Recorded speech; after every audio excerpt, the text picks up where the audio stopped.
Hello, I'm Cecilia Louie of Paper Zen. A frequently asked question about quilling is whether it's better to tear or cut your quilling strip ends before gluing. For myself, I find it depends on how I'm using the piece and how thick the paper is.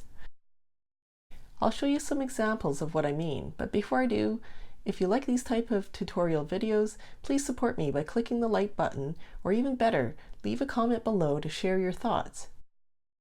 After gluing a coil closed, if you put that seam against other edges, you can see a difference if you're looking for it. This gap is more evident when I'm using a thicker paper such as Canne Saint-Mitton. I've glued two similar coils closed, then surrounded them both with a different colored strip. Both strips on the left were torn and both on the right were cut. Now you can see the gaps more readily. I do prefer to hide my seams whenever I can, so I tend to minimize this gap by squeezing the join with tweezers.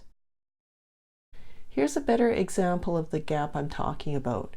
When I want to slide one end in between two other strips, you can really see the difference. I'm also using really contrasting colors to make it more obvious here. One way I minimize the look of this is to add glue throughout the area, not just spotty bits. Then I use a flat-nosed tweezer and give it a good squeeze. However, if you're working on a really large piece, is anyone really going to notice the difference? I bet we quillers are harder on ourselves than anyone else. For all the items you see here, I'll leave links in the show notes below the video. Here's a really close-up view of them both. In conclusion, to tear or not to tear? I believe it really depends on whether it bothers you. Have you noticed a difference between the two methods? If so, please share your experience or helpful tips in the comments below so we can all learn from you too.